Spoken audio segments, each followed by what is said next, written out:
ఏంటి మో ఈ ట్రాఫిక్ చూసి జంగారెడ్డిగూడ ఇంకా ఏలూరు రోడ్ లో మళ్ళీ కొత్త యాక్సిడెంట్ జరిగింది అనుకుంటున్నారా మో? ఈసారి యాక్సిడెంట్స్ కాదు మో, జంగారెడ్డిగూడ ఇంకా ఏలూరు రోడ్ లో యాక్సిడెంట్స్ అయితే ఆగడానికి సొల్యూషన్ అయితే వచ్చింది. మన ఎంపీ అయిన శ్రీ పుట్ట మహేష్ గారు, మన ఎమ్మెల్యే అయిన శ్రీ సొంగ రోషన్ కుమార్ గారు అందరిలాగా మాటలతోనే సరిపెట్టకుండా వర్క్స్ అయితే స్టార్ట్ చేయడానికి డైరెక్ట్ గా మిషనరీ అయితే తెచ్చేశారు మావా. రీసెంట్ గా వీడియోకి రియాక్ట్ అయ్యి ఇన్ఫ్లుయెన్స్ అందరితో మీట్ పెట్టి మిమ్మల్ని ట్యాగ్ చేయకపోయినా రియాక్ట్ అయిన చాలా థ్యాంక్స్ సార్. ఇంకా ఎవరు రియాక్ట్ అవ్వలేదు, మీరు ఫాస్ట్ గా రియాక్ట్ అయ్యి పని అయితే జరుగుతుంది. మీరు మొన్న నా నోటీస్ తీసుకొని వచ్చారు, కొన్ని చాలా వరకు దాని సొల్యూషన్ తీసుకొని రావడానికి ప్రయత్నం చేస్తున్నాము.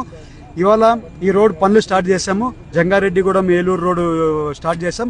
ఇది కాకుండా ఇది ఓన్లీ టెంపరరీ సొల్యూషనే కాకుండా 4 లైన్ రోడ్ కింద పెట్టడానికి కూడా అధికారులకు చెప్పాను. అధికారులంతా రెడీ చేస్తే ఈ డిసెంబర్లో పార్లమెంట్ సెషన్ ఉన్నప్పుడు దీన్ని వచ్చేట్లు కూడా ప్రయత్నం చేస్తున్నాము.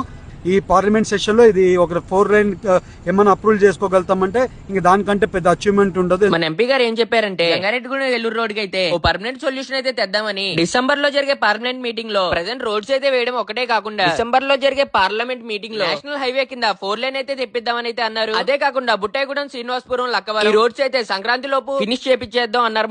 మన రోడ్స్ గురించి వీడియో పెట్టిన 3 డేస్ లోనే రియాక్ట్ అవ్వి 1 వీక్ లోనే ఇన్ఫ్లుయెన్సర్స్ తో మీట్ పెట్టి లోకల్ లో అడ్రస్ చేసిన ప్రతి ప్రాబ్లం అయితే నోట్ చేసుకుని మరి రోడ్స్ గురించి అయితే 1 మంత్ లోనే ప్రాబ్లమ్ అయితే సాల్వ్ చేసి మరి చూపిస్తున్నారు. ఈ రోడ్స్ విషయంలో అయితే జంగారెడ్డిగూడ ఇంకా చుట్టుపక్కల ఊర్ల వాళ్ళైతే మీకు రుణపడి అయితే ఉండిపోతారు. మీకు ఇంకా లోకల్ లో ఏమైనా ఇష్యూస్ ఉంటే పర్సనల్ గా నా దాకా తీసుకురండి, 24 అవర్స్ లో సాల్వ్ అయితే చేపిద్దాం అన్నాక మీలోనైతే అందరిలా మాటలు చెప్పే పొలిటీషియన్ కాకుండా నిజమైన లీడర్ అయితే చూసాము. హార్ట్ఫుల్ గా ఎంపీ సార్ కి అయితే థ్యాంక్ యూ చెప్పి నేను వీడియో పెట్టంగానే మన ప్రాబ్లమే అనుకోని రియాక్ట్ అయిన ప్రజలందరికీ చెప్పేది ఏంటంటే మనమందరం కలిసి మాట్లాడితే మార్పు అనేది వచ్చిద్దిమో. దీనితో నా బాధ్యత అయితే పూర్తయింది అనుకుంటున్నాను. ఈ వీడియో అయితే అందరికీ షేర్ చేసి అందరికీ తెలిసేలా చేయడం మీ బాధ్యత కూడా. అలాగే వెళ్లే ముందు ఫాలో చేసుకోండి.